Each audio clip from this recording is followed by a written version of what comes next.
సజీవుడైన మన రక్షకుడైన పరిశుద్ధుడైన యేసుక్రీస్తు నామములో మనకందరికీ శుభములు. రోమాపత్రిక 1వ అధ్యాయము 2వ వచనం నుండి 7వ వచనం వరకు ఉన్నటువంటి భాగములో యేసు పునరుద్ధానమును గూర్చినటువంటి విషయము మనము చూస్తున్నాము. శరీరమును బట్టి దావీదు సంతానముగాను, ఆత్మను బట్టి మృతులలో నుండి తిరిగి పునరుద్ధానుడైనందున దేవుని కుమారుడుగాను నిరూపింపబడెను. పునరుద్ధానానికి నిరూపణలు, రుజువులు, అట్టి వాటిని వాక్యపు వెలుగులో ధ్యానం చేస్తుండగా మనలో పునరుద్ధానం యందు విశ్వాసము కలిగి, ఆ పునరుద్ధానం యందు విశ్వాసమునకు తగినటువంటి విధేయత చూపించవలనని ప్రభువు కోరుచున్నాడు. దేవునికి స్తోత్రం, హల్లెలూయా. ఈ యేసు యొక్క పునరుద్ధానమును మనము సువార్తలలోను ఇతర పత్రికలలోను మనం చూస్తాము. అయితే ప్రస్తుతము 4 సువార్తలలో యేసు యొక్క పునరుద్ధానం యొక్క సంఘటనలు, బోధలు, ప్రత్యక్షతలు మనము చూస్తున్నాం.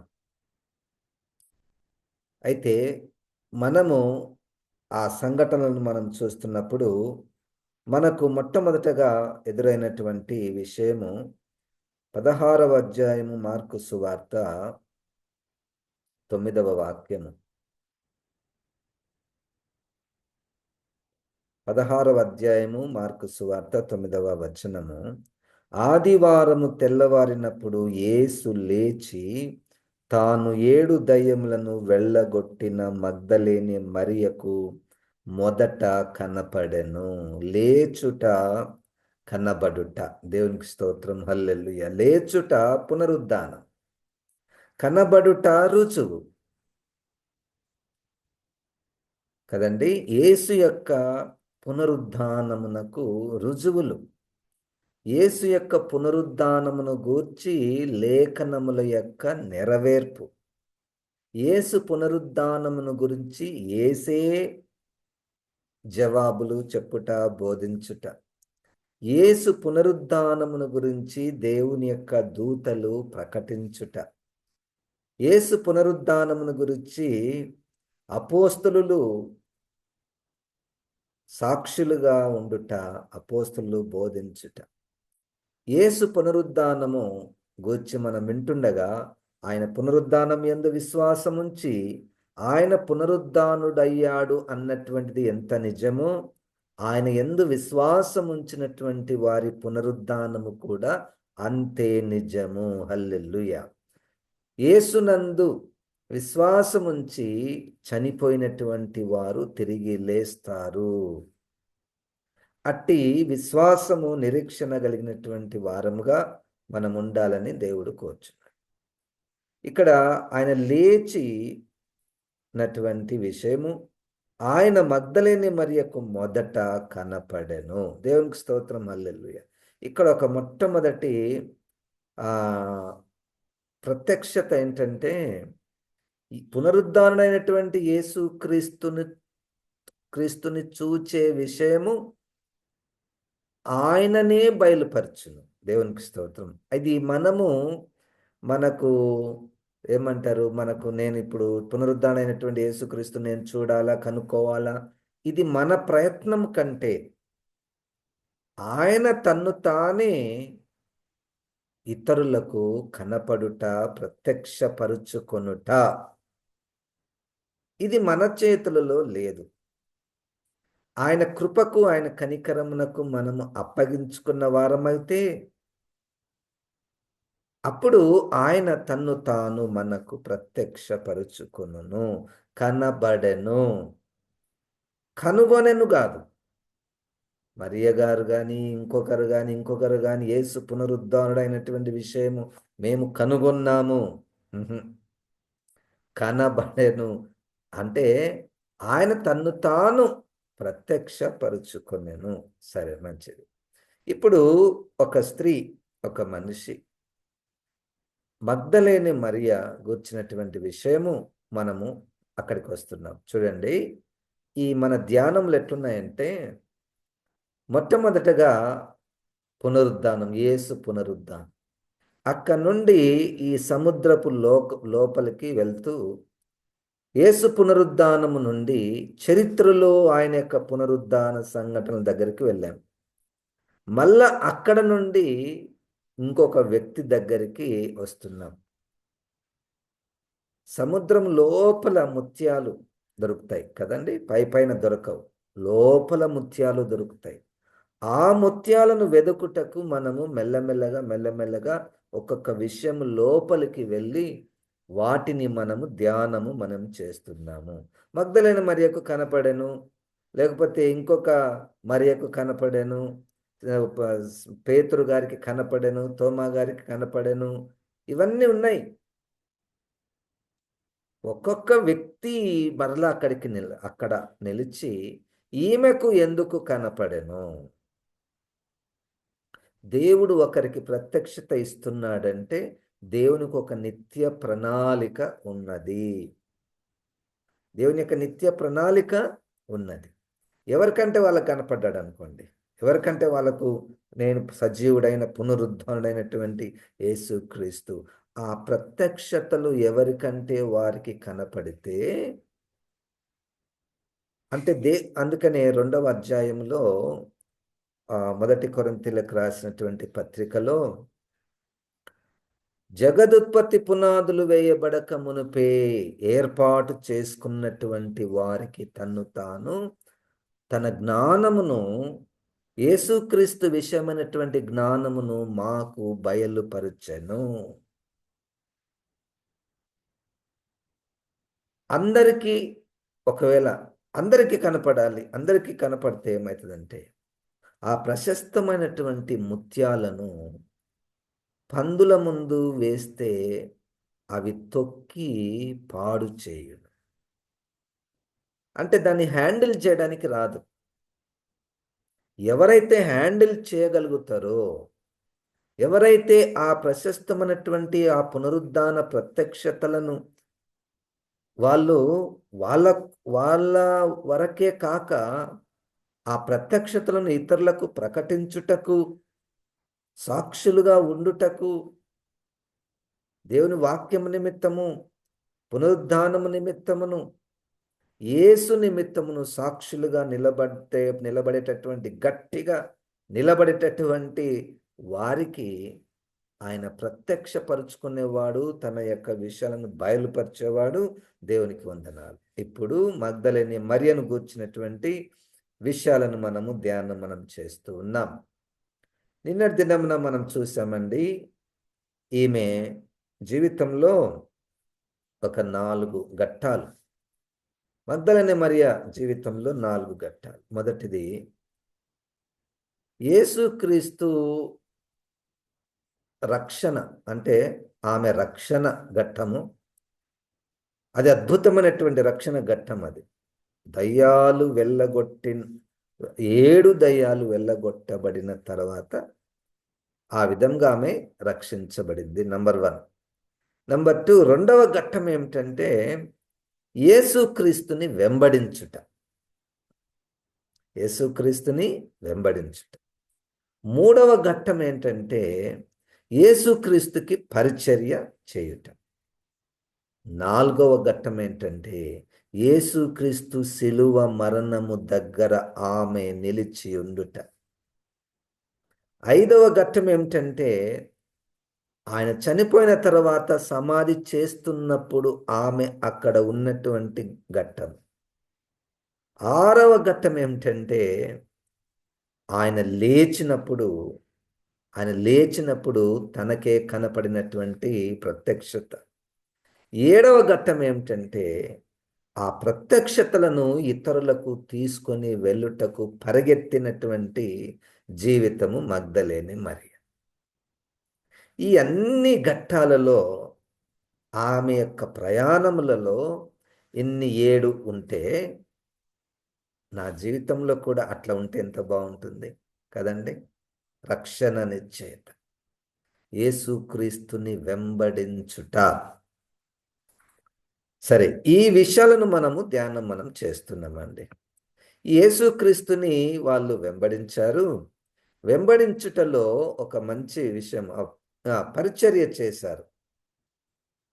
చూడండి, లూకాసు వార్త 8వ అధ్యాయము.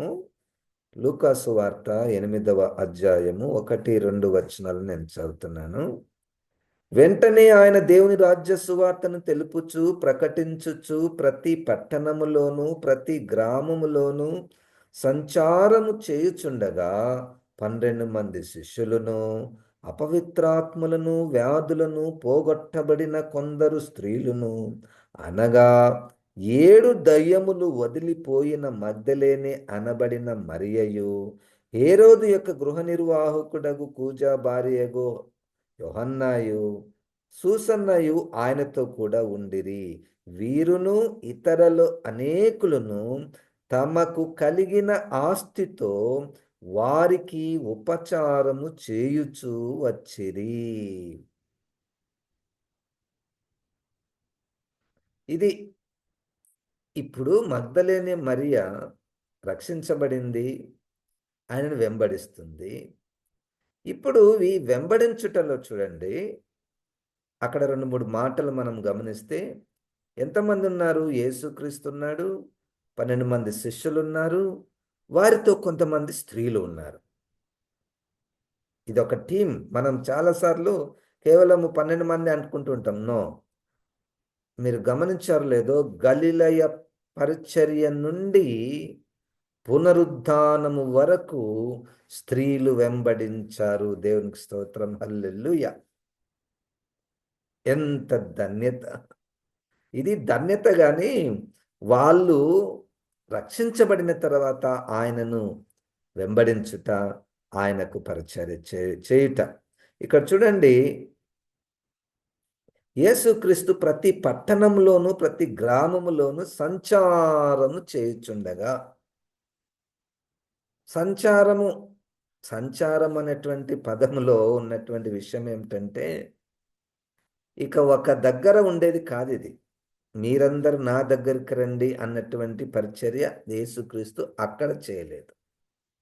నేనే ప్రజల దగ్గరికి, మనమే ప్రజల దగ్గరికి వెళ్ళాలి. సంచారము చేయుచుండగా 12 మంది శిష్యులను, అపవిత్రాత్మలను, వ్యాధులను పోగొట్టబడిన కొందరు స్త్రీలను, అనగా 7 దయ్యములు వదిలిపోయిన మగ్దలేనే అనబడిన మరియయు, హేరోదు యొక్క గృహ నిర్వాహకుడగు కూజ భార్యగు యోహన్నాయు, సూసన్నయు ఆయనతో కూడా ఉండిరి. వీళ్ళందరూ కూడా ఏదో ఒక రీతిలో స్వస్థత పొందిన వారు, అపవిత్రాత్మలు వెళ్ళగొట్టబడిన వారు యేసుతో కూడా సంచారము చేస్తున్నారు. అయితే 3వ వచనంలో చూడండి, లూకా 8:3, వీరును ఇతర అనేకులను తమకు కలిగిన ఆస్తితో వారికి. 2 విషయాలు ఇక్కడ, ఆస్తి, వారికి. వారికి అంటే 13 మంది, 1+12. యేసుకును శిష్యులకును తమకు కలిగిన ఆస్తితో ఉపచారము చేయుచు వచ్చారు. హల్లెలూయా, దేవునికి స్తోత్రం. ఇప్పుడు యేసు యొక్క పరిచర్య ఎంత సులువైనది అంటే, ఎంత సులువైనదంటే, తన యొక్క దృష్టి అంతా కూడా సువార్త చెప్పాలి, స్వస్థత చేయాలి, సువార్త చెప్పాలి. మరి ఎట్లయ్యా, నీ బట్టలేంటి, నీ భోజనం ఏంటి, నీ ఉండడం ఏంటి అంటే, ఈ పక్కన ఉన్నటువంటి వాళ్ళందరూ కూడా తమ ఆస్తితో ఉపచారం చేస్తున్నారు. మీరేం భయపడకండి యేసయ్య, మీరు దాని గురించి మర్చిపోండి, డబ్బుల గురించి మర్చిపోండి, నీ బట్టల గురించి, భోజనం గురించి, ఇండ్ల గురించి మర్చిపోండి. మేము చుట్టూ ఉన్నాము, మీరు వెళ్ళి ప్రకటించండి, మేము కూడా మీతో వస్తాం. అది ఎంత పెద్ద ప్రణాళిక అండి. నేను ఆశ్చర్యపోతున్నాను నేను. సరే, మేము ఇక్కడ ఉంటాము, మీరు ఎక్కడికైనా వెళ్ళండి, మీకు కావాలంటే మేము డబ్బులు పంపిస్తాము అనేది ఒక ఎత్తు అయితే, లేదు డబ్బులు మాతో పాటు మేమే తీసుకొని వస్తాము, మీరు ఎక్కడికి వెళ్తే మేము అక్కడ ఉంటాము, మీకు కావలసినటువంటివన్నీ ఏర్పాటు చేసే బాధ్యత మాది. యేసుక్రీస్తు లేచిన తర్వాత మొట్టమొదట మగ్దలేని మరియకు కనబడెను. ఇతర స్త్రీలకు కూడా కనబడెను. ఇప్పుడు మనం ఒక మనిషి గురించి మనం స్టడీ చేస్తున్నాం. తర్వాత ఇంకొక మనిషి గురించి చూద్దాం.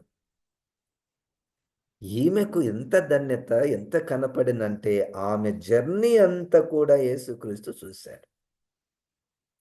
ఆమె యేసుతో ప్రయాణం. యేసుతో ప్రయాణము.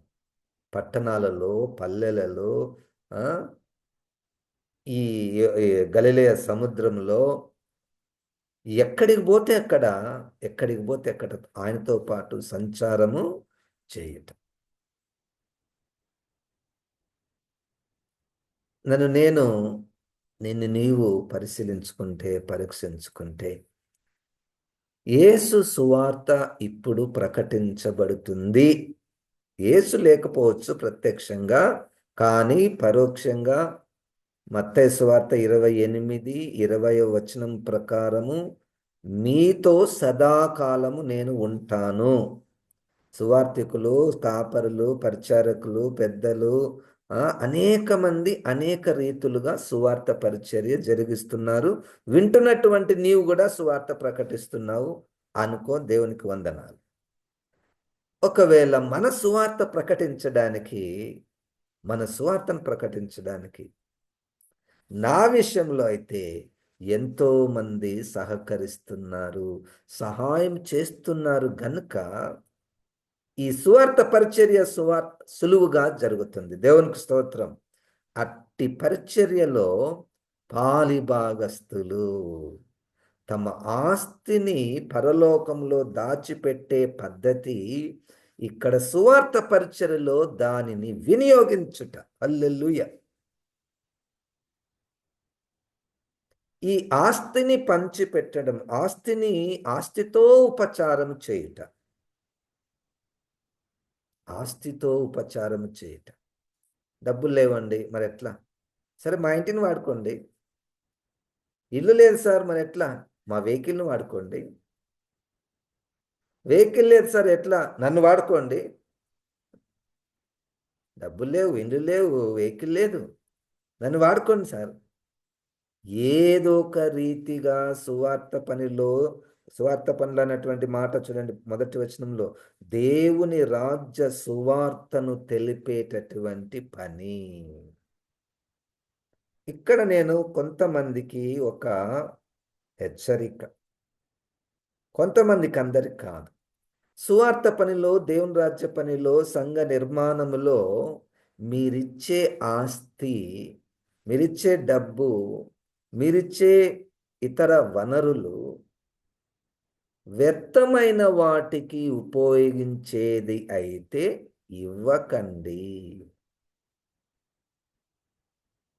వ్యర్థమైన వాటికి ఉపయోగించేది ఉంటే ఇవ్వకండి. అక్కడక్కడ కొంత భాగము, కొంతమంది మీరిచ్చే లేదా మనమిచ్చేటటువంటిది వ్యర్థమైన వాటికి, శరీర అవసరతలు తీర్చుకోవడానికి, ఆ ఆస్తిని మీరు ఆస్తితో ఉపచారము దాని కొరకు కాదు. ఒక గ్రామంలో క్రిస్మస్ వచ్చింది. ఈ యవనస్తులందరూ ఏం చేస్తున్నారయ్యా అంటే, మా వీధి అంతా కూడా లైట్లు వేయాలి. మరి డబ్బులు ఎక్కడ? ఇంటింటికి తిరగాలి. అమ్మా, ఇప్పుడు క్రిస్మస్ వచ్చింది, మన వీధంతా లైట్లతో వెలిగిపోవాలి, మీరు ఏదో ఒకటి ఇవ్వండి. జరుగుతున్న విషయం అక్కడక్కడ. అంటే ఇప్పుడు దానివల్ల ఎంతవరకు దేవుని రాజ్య సువార్త ప్రకటించబడుతుంది? ప్రత్యక్షంగా కానీ, పరోక్షంగా కానీ.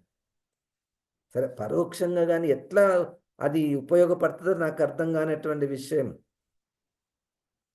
కనుక మన ఆస్తి ద్వారా, మనం వనరుల ద్వారా, మన ప్రయాసము దేవుని రాజ్య సువార్తకు ప్రత్యక్షంగానో పరోక్షంగానో ఉపయోగపడేది ఉంటే దానిలో మనం పాలు పంపులు పొందుకోవాలి.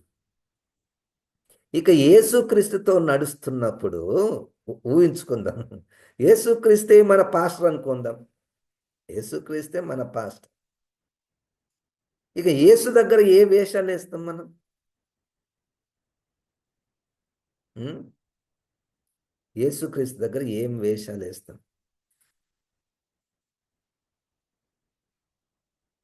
ఆస్తిని, డబ్బులను, సంఘ సంఘ డబ్బులను, సువార్త కొరకు ఇవ్వబడినటువంటి డబ్బులను వ్యర్థమైన వాటికి, అనవసరమైనటువంటి వాటికి, అవసరం లేకున్నా కావాలన్నటువంటి వాటికి, శరీర సంబంధమైనటువంటి వాటికి ఉపయోగించుట వాక్యానుసారం కాదు.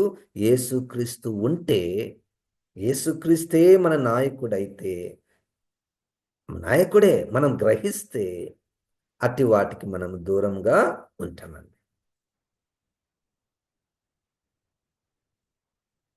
ఒక సంఘంలో క్రిస్మస్ అయిన తర్వాత అనౌన్స్మెంట్. క్రిస్మస్ అయిన తర్వాత అనౌన్స్మెంట్ ఏంటని తెలుసా అండి? ఖర్చులు చదువుతున్నారు. క్రిస్మస్ టైంలో కేకుల కొరకు అయినటువంటి ఖర్చు 60,000. నా చెవులతో విన్నా. ఏ కేకులు మనం తినడానికి వేరేళ్ళకి ఇచ్చేది కాదు ఇది. నేను తినడానికి, నువ్వు తినడానికి 60,000. ఈ 60,000లో ఇండ్లలో పని చేసి, అంట్లు దోమి, బట్టలు ఉతికి, ఊడ్చి, చెమటోడ్చి వచ్చిన స్త్రీలు, పురుషులు డబ్బులేశారండి. ఆ వేసినటువంటి డబ్బు ఎందుకేశారు? దేవుని రాజ్య సువార్త ప్రకటించబడ. నువ్వు తినడానికి, నేను తినడానికి కాదు. ఆ? యేసుక్రీస్తు, ఇప్పుడు లేచినటువంటి యేసుక్రీస్తు ప్రత్యక్షం కావాలి, కనపడాలి. పునరుద్ధాన అనుభవము నీకు నాకు ఉండాలి. మగ్దలేని మరియకు కనపడ్డాడు, ఇంకొకరికి కనపడ్డాడు. వాళ్ళకి ఎందుకు కనపడ్డాడు? ఆ పునరుద్ధానం యందు వారికి ఎందుకు అంత ధన్యత దొరికింది అంటే, వాళ్ళ ప్రయాణము ఈ విధముగా ఉన్నది. వాళ్ళ ప్రయాణము ఈ విధంగా ఉన్నది. మనకు సువార్త పరిచయ నిమిత్తం ఎవరైనా డబ్బులు ఇచ్చినా, మనము ఎవరికైనా డబ్బులు ఇచ్చినా, వాటిని మనము జాగ్రత్తగా వాడవలెను. మన సుఖభోగముల కొరకు వాళ్ళు ఇవ్వడం లేదు. నీ అవసరతల కొరకు ఇస్తున్నారండి. నీ అవసరతల కొరకు, నీ కోరికల కొరకు కాదు ఇది. నాకిచ్చినా, నేను వేరే వాళ్ళకిచ్చినా, మనము వాక్యానుసారంగా యేసు ఉన్నాడు, అది ప్రత్యక్షంగాను పరోక్షంగాను సువార్త పరిచర్యకు వాడబడాలి. మగ్దలేనే మరియ రక్షించబడి అనేక దయ్యాలు, అస్వస్థత, వెళ్ళగొట్టబడి యేసును అంగీకరించి, ఆయనను వెంబడించంటే ఎక్కడికి పోతే అక్కడ సంచారం చేసి, ప్రతి పట్టణంలోను గ్రామంలోను, పట్టణాల వరకైతే బాగుంది, ఎస్ఐ అన్ని సదుపాయాలు ఉన్నాయి. మరి గ్రామంలోకి పోవాలంటే కొంచెం ఇబ్బందే. నేను చెప్తాను చూడండి, యేసుక్రీస్తు ఎక్కడ ఉంటాడో అక్కడ ఉండాలని అనిపించే మనసు రక్షణ పొందిన మనసు.